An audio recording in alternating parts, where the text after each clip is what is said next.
Ready to roll? Give it just a second. Okay.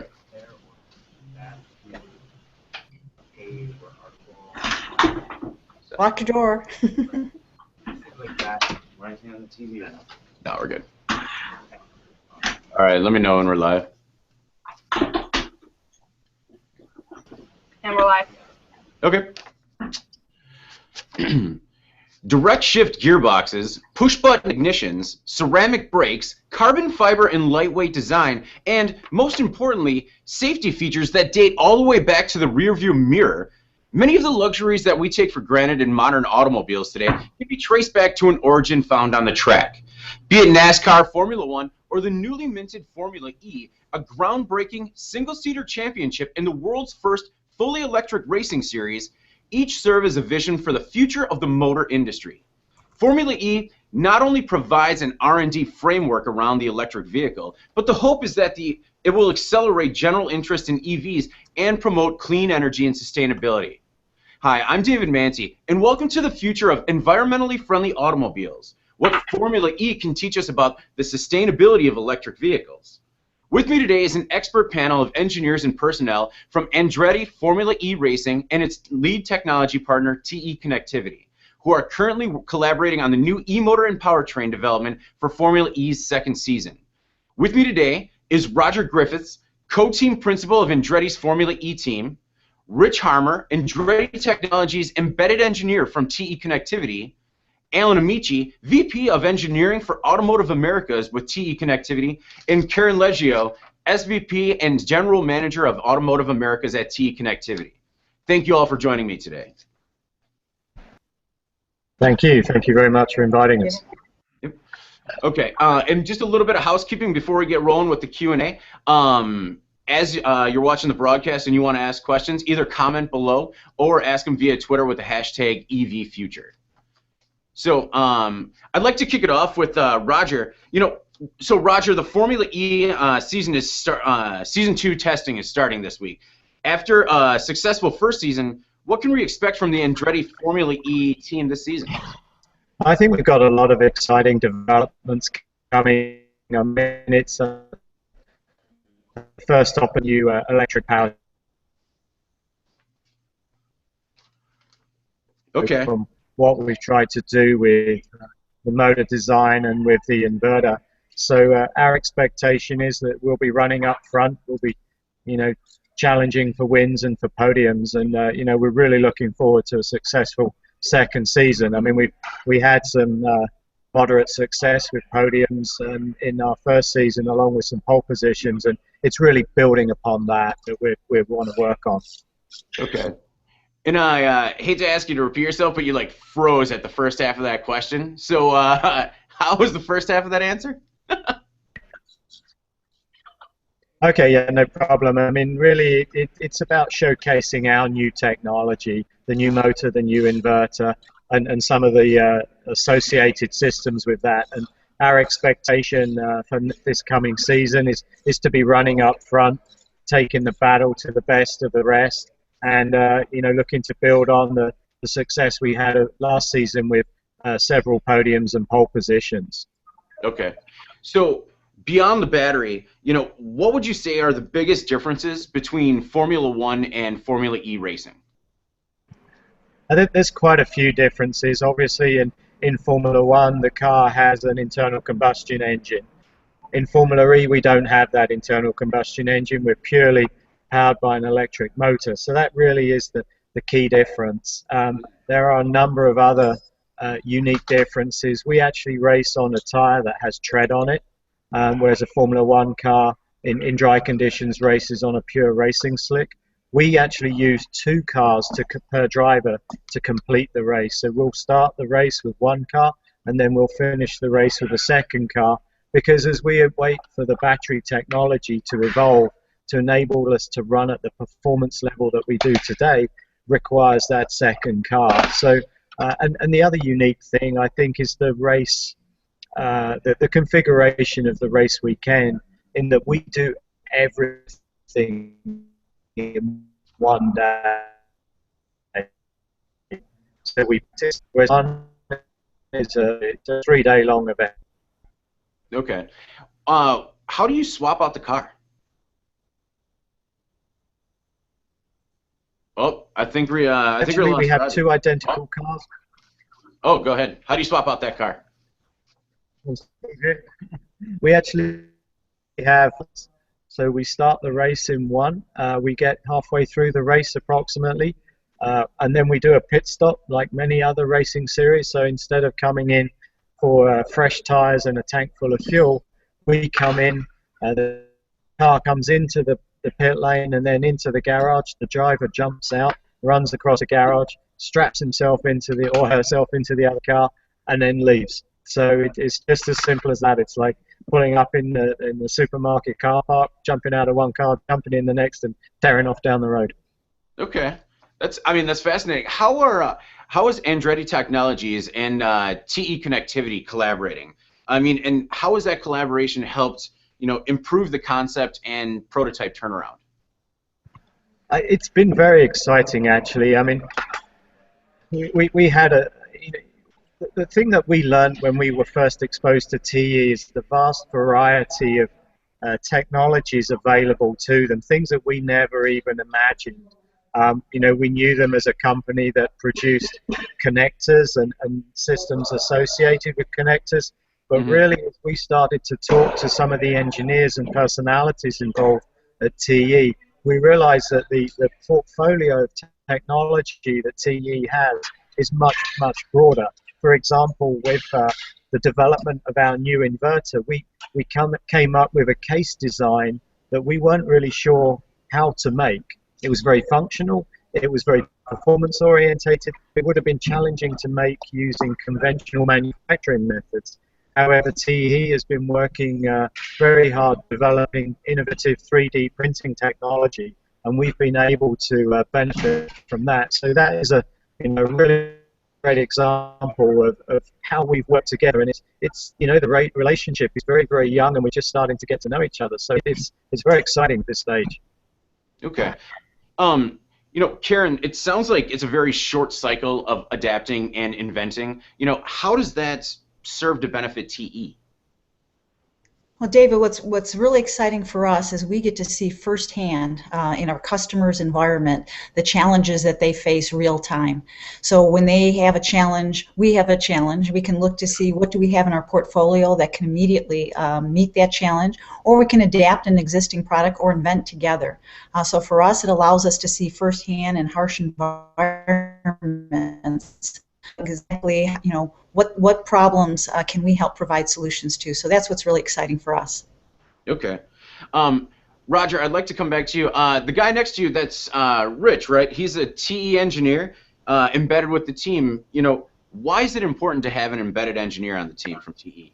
I think it's essential for us. I mean, as I mentioned earlier, the relationship is very new, and one of the early challenges that we were faced with is that we really didn't know who to talk to at TE about getting access to specialist technology or components or services, and having somebody like Rich with us in directly sat next to us means that we can literally just turn around and talk to Richard about, do you have any ideas how we could potentially go about this? Do you think we could um, get in touch with someone? What has been your experience in other areas of TE in the past? How can we work together to find solutions quickly? And as Karen touched on there, I mean, one of the key things about this new partnership is how to react quickly.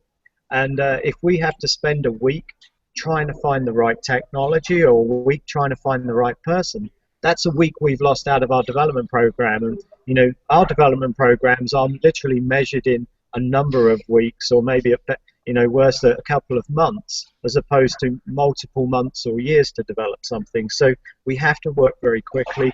We have to react very fast. And so Rich is really providing a great conduit of information. Okay. Rich, similarly, how's the experience been? What is it like? What are the deadlines and demands like in the garage right now? Yeah, so my background's coming from the automotive OEMs, providing a similar role as a resident engineer, and coming into this, just the timescales are so greatly reduced. We have as Rod touched upon, with a matter of weeks to get the cars ready to be shipped out for those first races. And tapping into the technology and engineers back within TE is critical, and how quickly we do that really benefits Andretti. Okay. And it's my understanding that you communicate with Alan. Alan, how often are you talking with Rich? And can you talk a little bit about that relationship in terms of the information he's relaying back and forth to you, and what you're gleaning from that? Well, it's great to have Rich as part of the embedded into the Andretti team. And we speak frequently, a couple of times a week in terms of phone calls, but probably daily with emails or different correspondence. And Rich writes a weekly engineering update for us that we can use at TE to assess, what's happening and where we can help out. But it's really terrific. We can get fast turnaround. We can understand what are the Andretti demands in terms of preparing for a race or getting ready for testing. And then at the same time, he can offer up technological solutions like different harness configurations or new sensors. So really happy to have Rich there, and he's very enthusiastic, and we think he's part of the Andretti team. Okay. So with these engineering updates that you're talking about, what has been the most difficult turnaround time thus far? What's been the one component that's been the most challenging so far? Well, some of the parts are readily available. So the connection systems for harsh environments and some of the hybrid electric products that we have are available readily. There are some sensor solutions that require custom configurations. And so that's where we have to use 3D printing technology or rapid prototyping to provide the right configuration. So sensors are a little bit longer lead, but we're talking about days, not necessarily measured in weeks.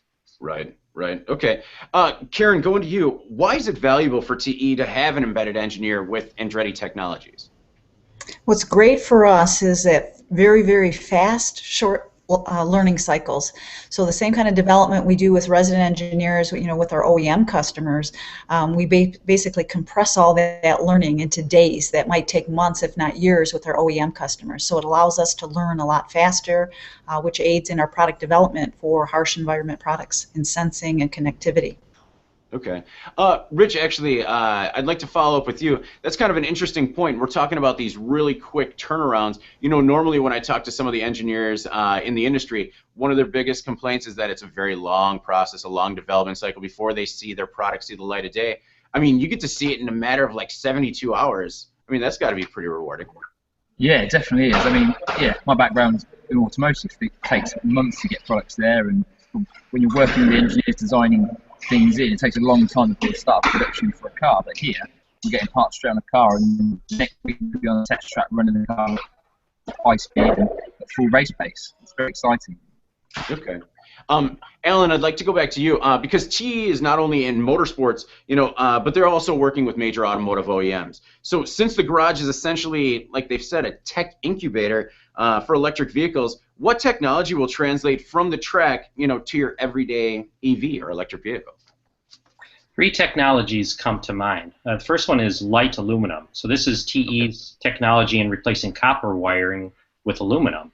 And it offers a 15% weight reduction, which is very important in racing, but certainly has many applications in passenger cars as well. The second area would be fiber optics. So fiber optics offer a very high data rate, up into 10 and 100 gigabits, where copper, twisted pair, that type of thing offers 1 and 10 megabits. So this is very high data rate that could be used in racing applications, but eventually passenger car applications. And fiber optics also avoids the electromagnetic interference problems that you would normally have with copper. And then the third technology would be the sensor technologies. So TE has pressure, position, fluid, temperature sensors, but also the wearables are kind of interesting. And so this is the notion that we can detect the biometrics of the driver, so we can measure his heart rate, or we can see if he is suffering from fatigue late in the race. And that has some ramifications for changing the performance of the car. But we can also apply this in the future to passenger car applications with of course, the customer's approval in measuring some biometrics. Okay. Roger, I'd like to go back to you. What do you think about, sort of wearables on the driver, smart fabrics, taking real-time biometric data from your drivers? I mean, for us, it's a very interesting thing, and Alan and I had a conversation a week or so ago on this very subject about, how can we monitor driver performance? And we all know when we're, in our own road cars, as on a long journey, we get tired, we start to lose concentration. If we look at an event like, say, the Indianapolis 500, it's 500 miles at race pace. It's a great mental and physical challenge, and it will be very interesting for us to be able to determine how the driver's performance changes through the race as fatigue becomes an issue. Does their reaction time change? One of the key measures on a race car for driver performance is actually what's known as hand speed.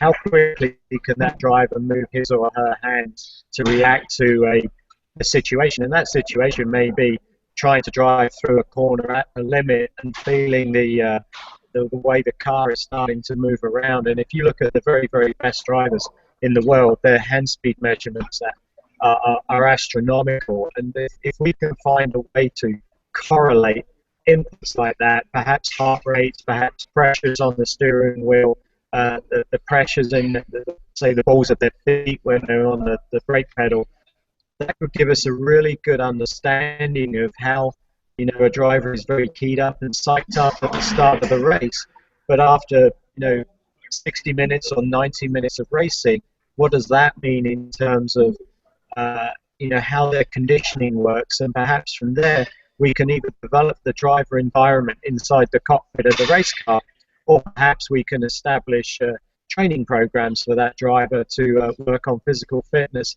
outside of the race car. So I think it could be an invaluable tool in our understanding of human performance. Okay. And especially as we get into the technology, I'd like to remind the people watching us live that to please comment below with any questions that you might have, or tweet us with the hashtag EVFuture. Karen, I'd like to go to you. We're talking about all this new technology. It sounds very interesting that it could one day get into the consumer market.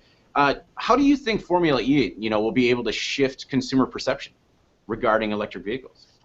Yeah, I'd say it's a wonderful opportunity because people do have perceptions that Formula or electric vehicles don't have the same performance characteristics. But anybody that's had the opportunity to go to a Formula E race can quickly see that Formula E and electric vehicles can be high-performance vehicles. So I think as more and more people get exposed to the circuit and see and hear and feel the performance of the Formula E vehicles, I think that will go a long way in shifting perception. Okay. Roger, same question. Have you had difficulty with public perception? Do people think that e-racing isn't real racing? I mean, for sure, we've had those comments, and it's interesting. I mean, our Formula E team is based over here in the UK, and yet Andretti itself is a US company, and a lot of it comes down to the location. I think the European people are a little bit more used to the electric vehicles, perhaps less than the US people. But it's a fascination of the technology. I think that there are some preconceptions, as Karen was talking about, of what electric vehicles are, and then once people actually come up close to them, and we had people here yesterday at the test at Donington, just general public, looking at the cars, and when they're seeing them for the first time, they're actually really impressed by them, and they see them out on the racetrack, and they're like, oh wow, these cars are actually really quick. And when you talk to the drivers, they're excited about driving them. It's a very different challenge. So, I think it's the case of seeing is believing. You can read about it, you can look at it on TV, but when you actually see them up close, and when you see the performance, and you realize, everybody says, oh, an electric car is quiet. Well, these cars are anything but quiet. And one of the interesting things over the last couple of days with the different teams now running different types of powertrain solutions, we can hear the difference in the sound of different approaches of people. So, electric vehicles are anything but quiet, and what we're demonstrating is that they're very, very exciting as well. Okay. Actually, Rich, just because you're kind of an outside observer looking in, what was it like in terms of your expectations the first time you saw one of these take a sort of a test drive, what you were expecting and what you witnessed firsthand?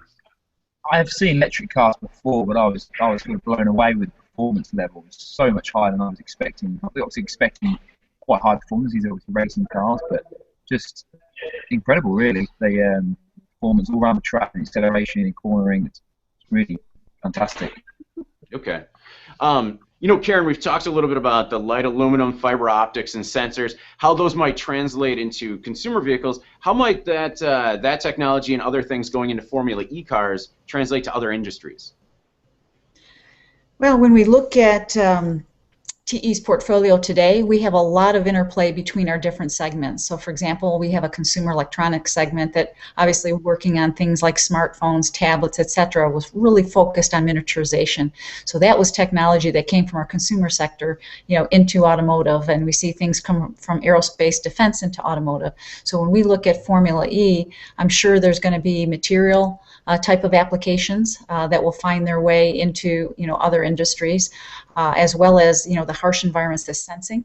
I imagine that some of the sensing technologies that we're working on could very easily find their way back into aerospace, into consumer electronics.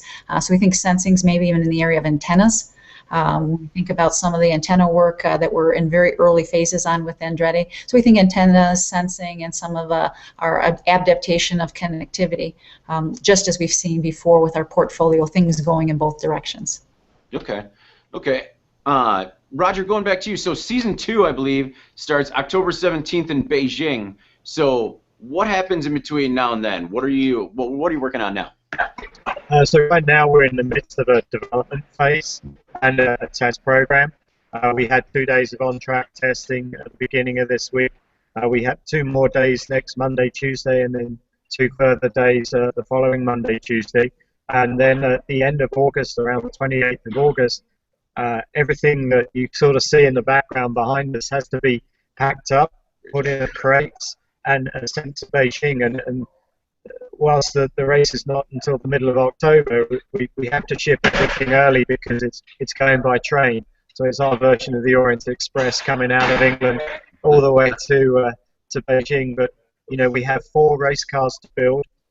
We have to ensure that we have all the components available, all the new motors, inverters, all the new transmission systems. They're all available to us.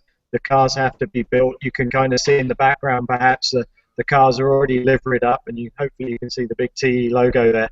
And so there's a lot of work to do to not only build the race cars, but to prepare the spares. And at the same time, we're developing technology.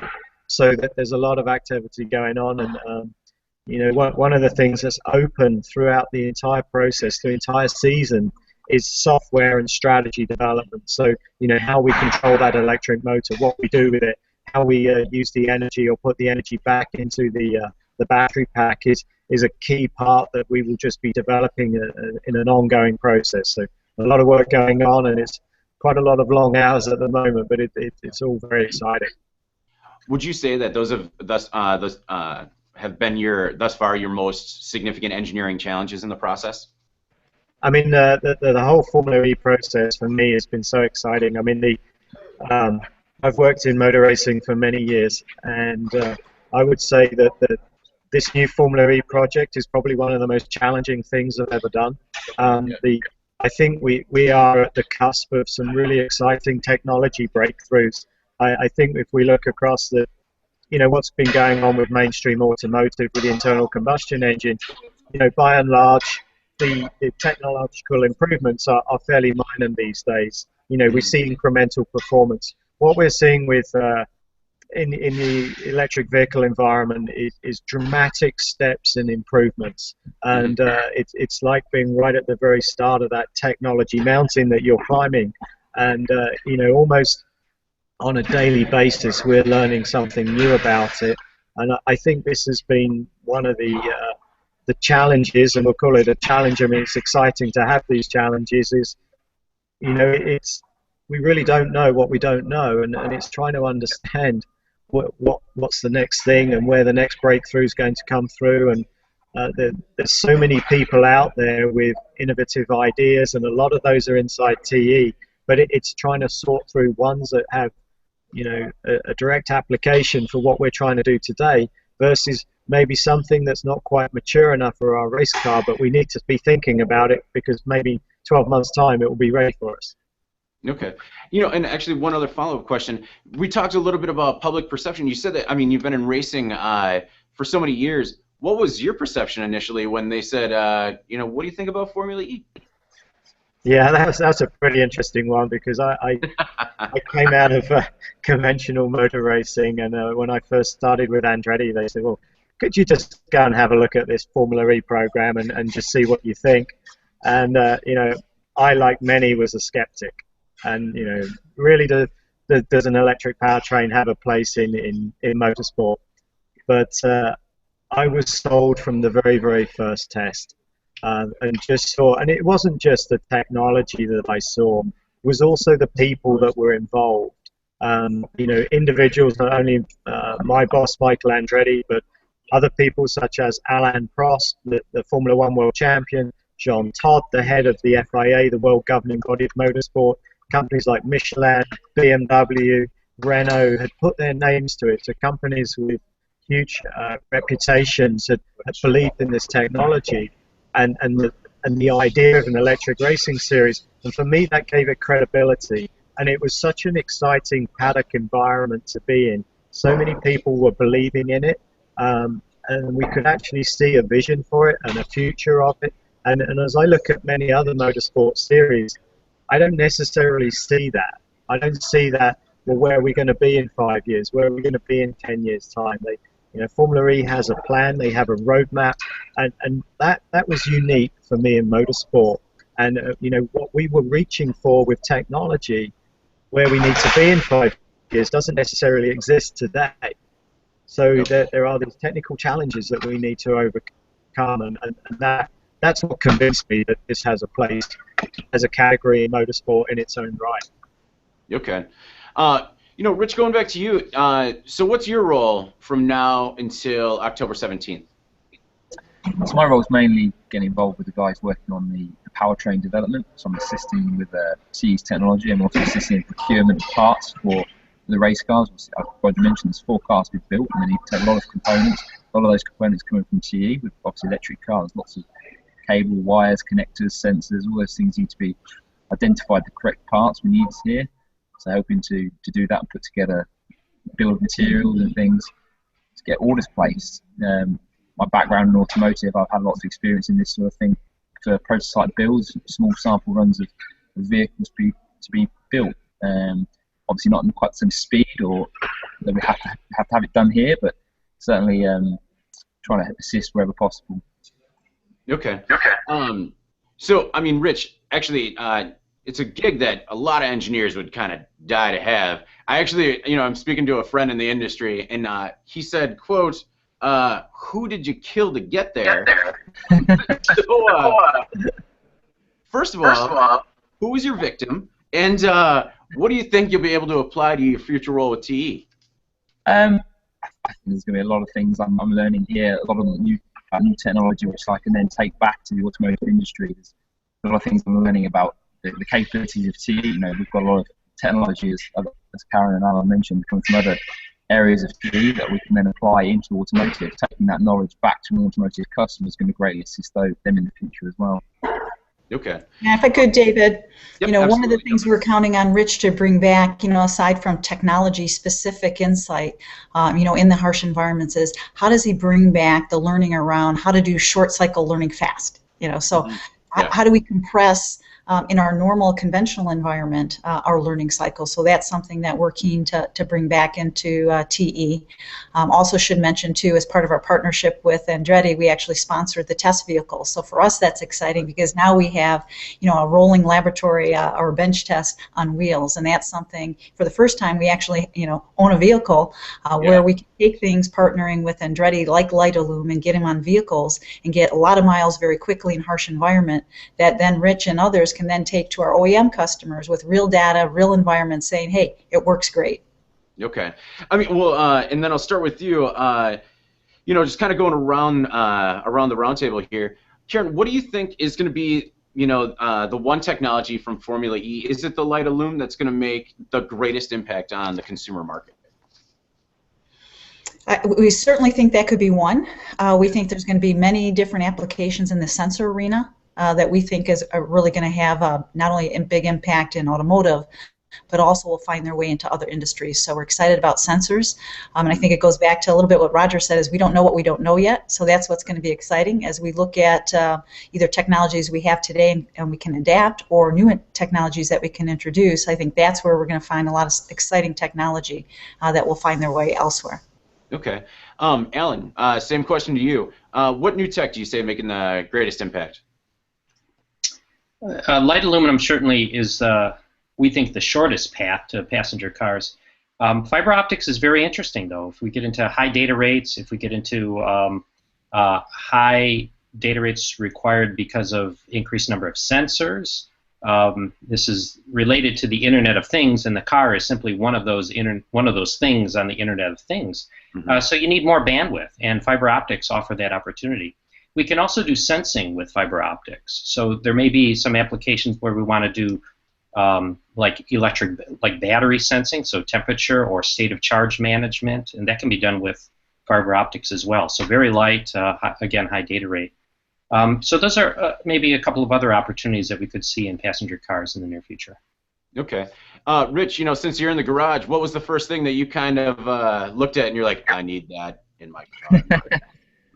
I think the work we're doing on wearables, I think that's going to be a fascinating new thing in the automotive industry. Certainly on the safety side, making sure that drivers driving their cars around the roads are awake and alert as much as possible.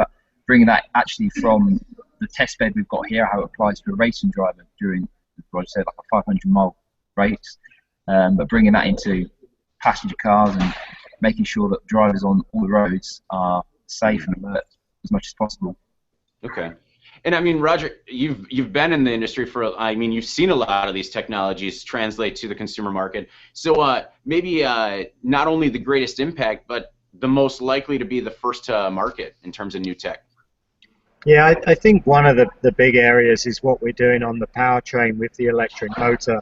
We're really pushing the performance of the electric motor to some quite outstanding numbers. I was reading some information about a motor that was being developed for a light aircraft, because I know the aircraft industry is looking at electric aircraft, and they were quoting some torque density numbers, the torque of the motor versus the weight of the motor, and they were very proud of the numbers that they were talking about, and we're over double that in our Formula E class. So I think in other conversations we've had with the OEMs, they're very, very interested in that kind of performance, because maybe it becomes a halo vehicle. It's a showcase vehicle, like BMW has the i8, and then you have the various Teslas and the new Audi e-tron, etc.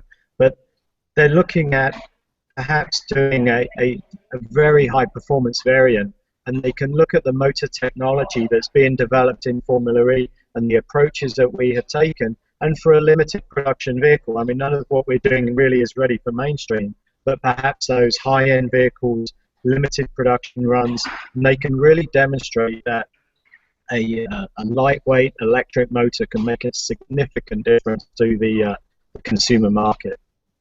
Okay.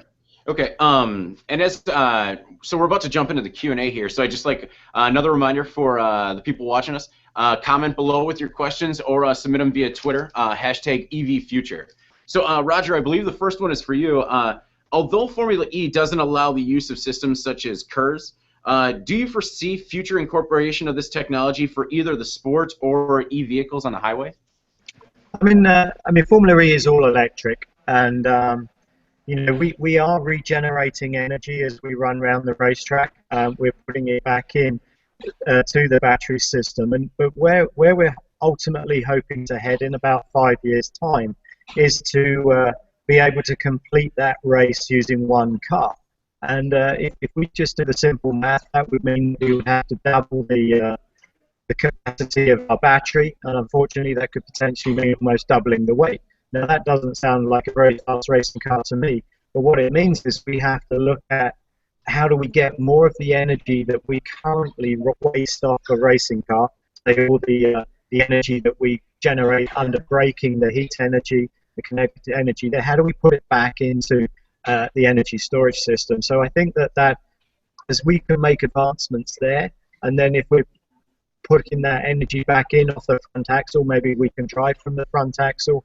So we'd be developing four-wheel drive systems, electric four-wheel drive systems, and potentially things like torque vectoring, so we can actually change the handling characteristics of the car. That's all technology that can come back to the road car. So I think there are many opportunities to really show how motor racing can actually go back to leading road car technology development like it did many years ago. Okay. Do you think, kind of leading with that, or jumping off that, do you think Formula E can be the pinnacle of persuading people to get an electric vehicle in the future?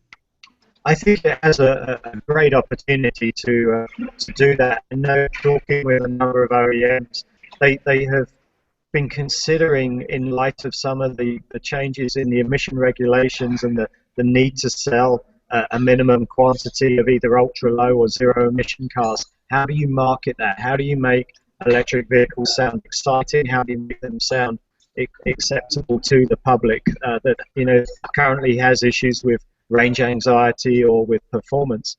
And I think as we can address some of these challenges with the racing car, we can certainly show that it's fast. And as we develop the battery technology, we extend the length of the races, we can demonstrate to people that it's actually an acceptable solution. And I think that using that sort of marketing emphasis, then you can actually take it back to the marketing teams and use it to sell cars. Okay. So the next question, Formula One used to be the playground for road engineering. Do you think, Roger, that with electric mobility becoming more and more important, Formula E will take over that position in the next years? I think so. I mean, Formula One, and I used to be part of that circus that traveled around the world, is a very exciting place to be, but it's becoming harder and harder to look at the relevance of where Formula One fits in with road cars. The cars are so far removed. The technology in some areas is just not applicable. I think Formula E, being solely electric and having to concentrate on finding solutions to all the challenges that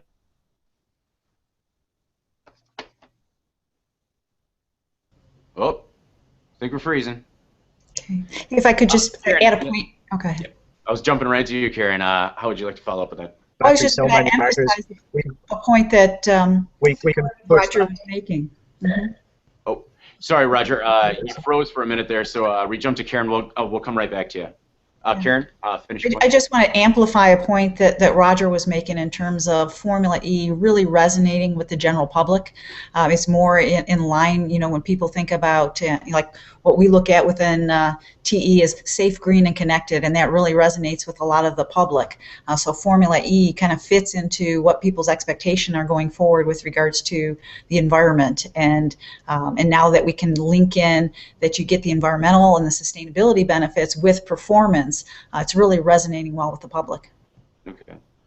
Well, I mean, Roger, you say like you were with that circus with Formula One traveling around the world. I mean, last year Formula E still had some pretty cool locations. I mean, what was it, like Monte Carlo, Moscow? I mean, you're still seeing the world, right?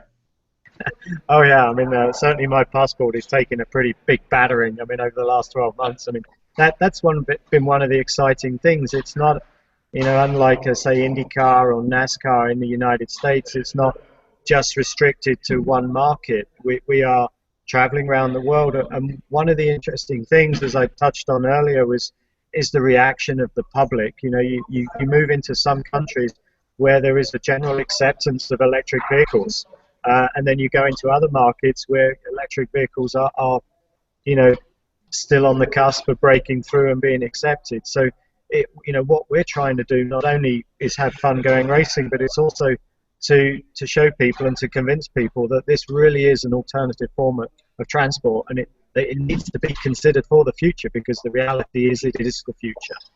Okay. And the momentum is really building globally, because we looked at season one, Roger, about dozen cities, and now there's dozens and dozens of cities around the world that are putting their hands up and saying, hey, they want to sponsor a race.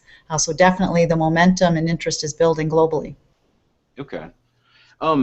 The next question is regarding the success of FE and the Formula E's FE and School series, where local school kids built and raced kit cars around some of the Formula E tracks. So maybe Roger, this one could go to you, or yeah, Roger, starting. What sort of career opportunities do you think this could inspire or open up for young people? I mean, we actually have had some relationships with a school out in California. We invited them to come to the race in Long Beach, and we spent a lot of time talking to the students there about, not only the technology in the cars, but also the engineering opportunities. And what we're seeing is it's opening up the diversity of engineering. I mean, for sure, there's now a greater reliance on sort of electrical and electronic engineers. Motor racing has traditionally been mechanical engineer-led. I think now we're going to be looking at people with more wide-ranging engineering skills. And I'm a mechanical engineer by training, and I've had to get my head around all these electrical systems on the cars, and it's been a great education for me as well. And it's a new and exciting technology that's coming through, whereas if you look at mechanical engineering, it's relatively traditional right now. So I think that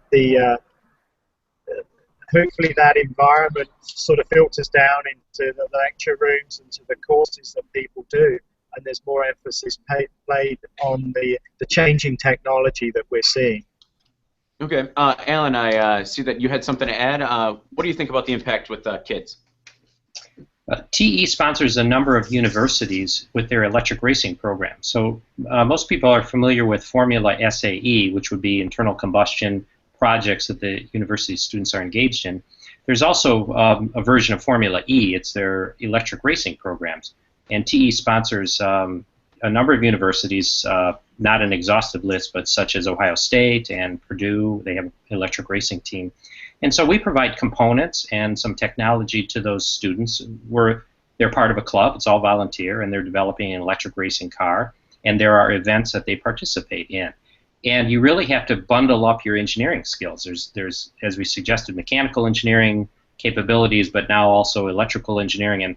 And really, these engineers have to put it all together. So it's a great experience for them, and it's real world. You're acquiring components, you're doing design, and you're putting it out in the car. So there's a whole future engineer out there in the United States that's actually going through this process of developing race cars and developing electric cars, and it's our future technology base for engineers. Right. I mean, the opportunities with STEM in the community are just fascinating. I mean, STEM education when I was growing up was tearing apart a radio.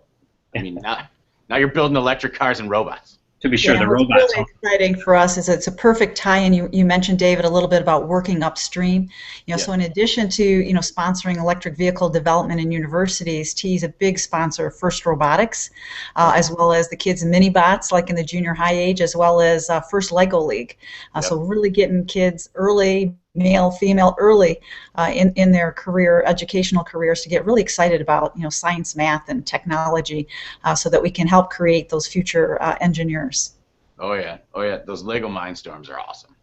Isn't it? I play with it, yeah. So I mean, so Karen, we talked a little bit about technology from Formula E impacting consumer vehicles.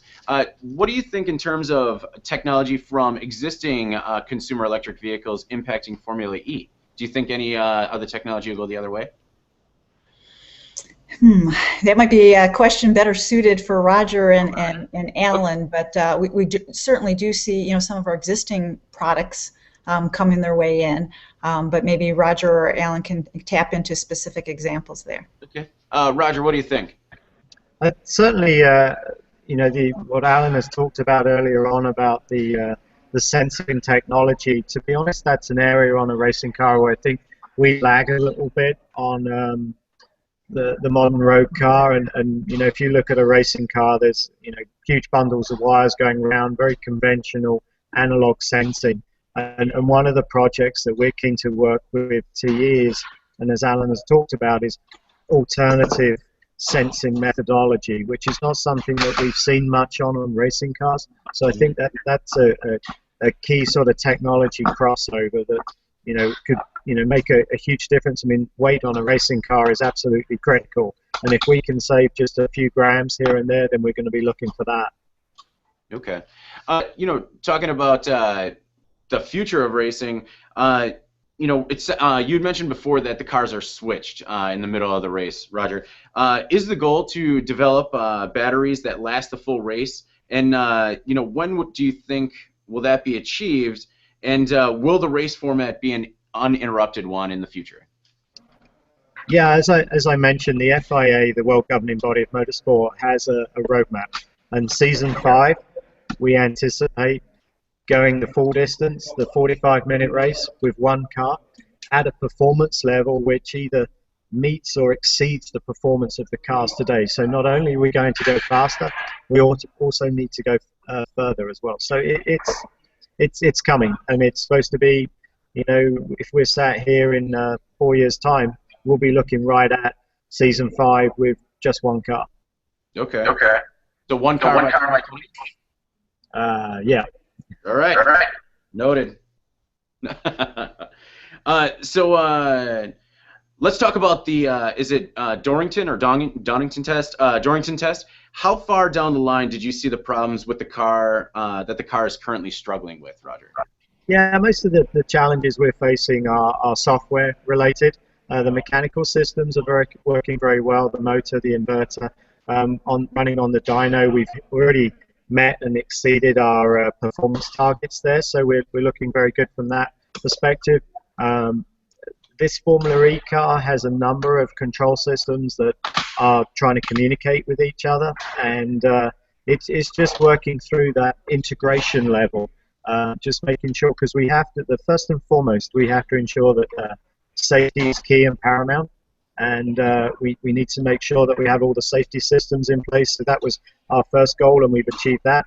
You know, one of the things that whilst we've had some challenges, we actually already know where to look for the solutions as well.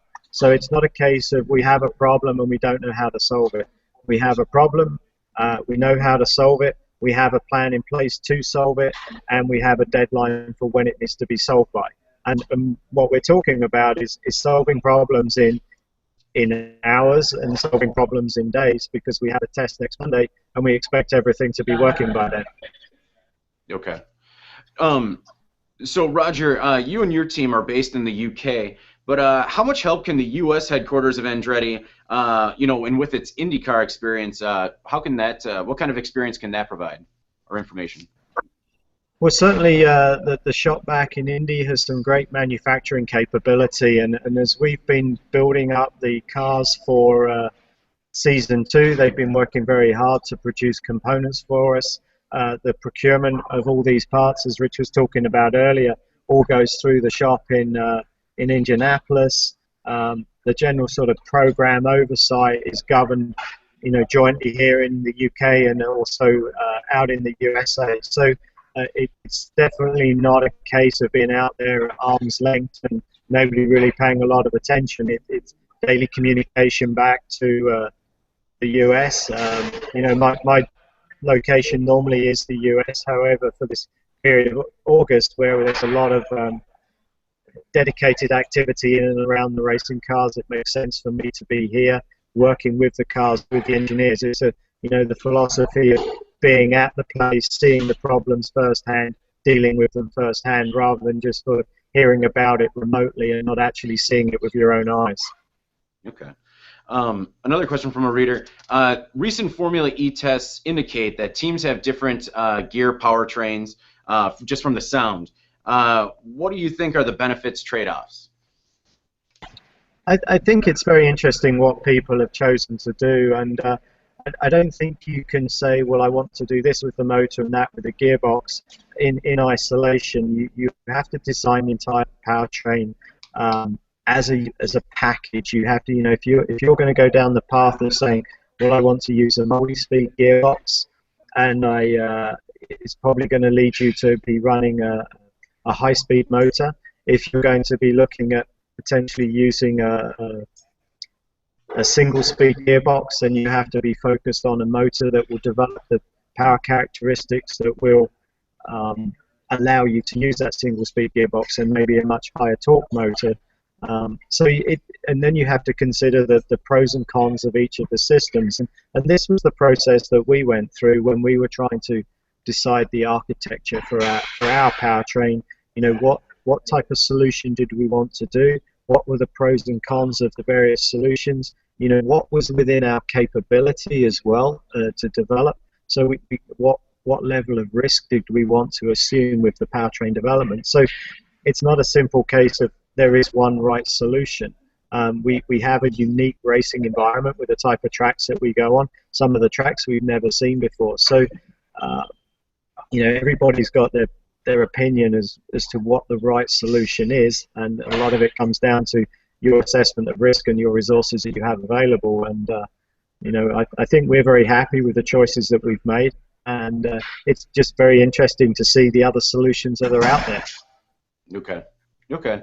One of the questions that came in, they're interested again about public perception, right? So, Roger, since you've seen it all over the course of the couple of years, how are fans accepting the new format? Are they accepting the new format? I think those fans that have actually come to the races and seen the races firsthand have really enjoyed it. I mean, Formula E is unique in that it's more than just about the car. It's about that whole experience. It recognizes that motor racing at the end of the day is entertainment, so people need to be entertained. The fact that they've brought the racing to a downtown city area, so the accessibility is great. You don't have to drive 50 miles out into the countryside to go find a racetrack. Right. You compress the schedule into one day, so it's not distributed over 3 days. And do I go see the race? Do I go see qualifying? You can see everything. They've also made it very accessible. So unlike some other racing series, you can't meet the drivers. You can't see the cars close up. Formula E has tried to do that. It's tried to give accessibility to the fans. So they've thought more about the entire package rather than just the racing itself. Now, if you've only ever watched the racing on TV, you miss that experience. You miss the emotion. You miss the excitement.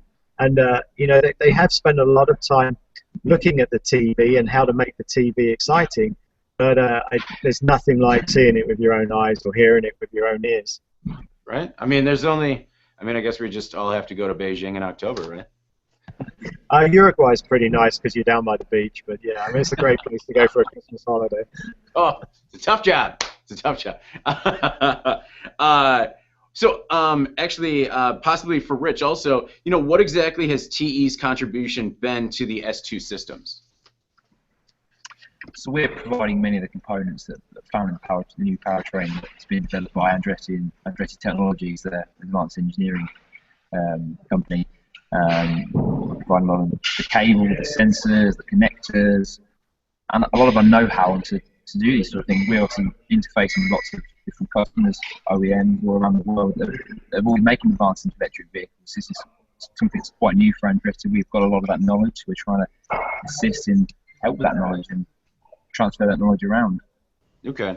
I would just add to Rich's comment, you know, aside from having the technology and the components, you know, one of the things that we offer to our customers is the ability to package, the expertise about how to understand the problem, the package in which, you know, the performance needs to, or the solution needs to be implemented, and that's really a technology that we offer to the customer.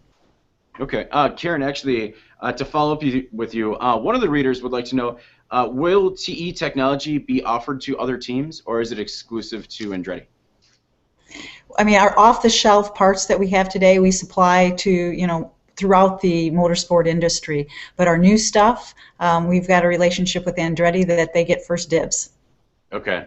Okay. And, you know, as we're running out of time, one of the questions I kind of wanted to pose to the entire panel, Karen, I'll start with you. You know, I started off the broadcast with, you know, a lot of the technologies that we've seen already translate from the track to our cars. You know, direct shift gearboxes, push button ignitions, etc. You know, the fact that cars are much safer now. You know, what tech from the track has you know, made the biggest impact on you, and why?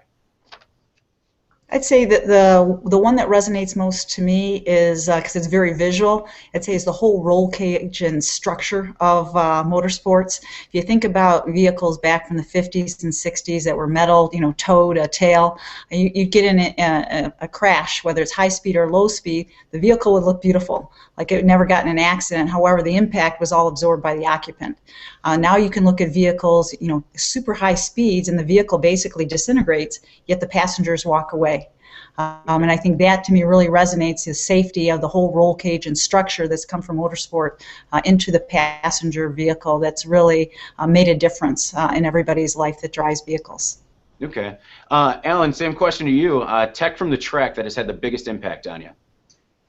Tech from the track, I would suggest braking systems. So racing tech had, for example, vented disc brakes and then slotted disc brakes, and they got into more exotic materials like ceramics and such.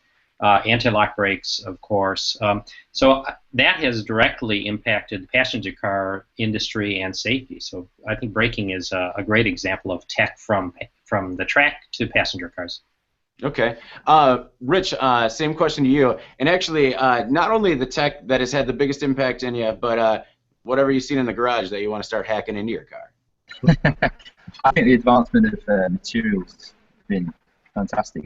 Things like carbon fiber that we've been using in racing, and then that transfers back to passenger vehicles. Trying to make cars lighter and greener, obviously very important in today's automotive industry. And the advances you get in racing can be advanced very quickly, and then that can be transferred back to the passenger vehicles. Okay. Roger, same question for yourself. I think one of the fun things that's come out of racing has been the paddle shift gearboxes. And so, if you look at your road car today, most of them have got the paddles behind the steering wheel that allows you to change gears without taking your hand off the wheel. That was something that was introduced in the mid-90s in racing, and now you look at multi-speed transmissions, 8+ speeds, and the ability to shift without taking your hand off the wheel in a manual mode rather than in a fully automatic mode. So I think that is something that it's contributed to safety, it's contributed to performance, and it's contributed to driving enjoyment. And I think that's just a fun thing. Awesome. Well, excellent. I'd like to thank you all very much for your time today. Alan, Karen, Rich, and Roger, thank you very much for your time. For everybody watching, I'm David Manti, and this has been the future of environmentally friendly automobiles. Thank you all for your time today. Thank you. Thank you, everybody, for listening. See you later.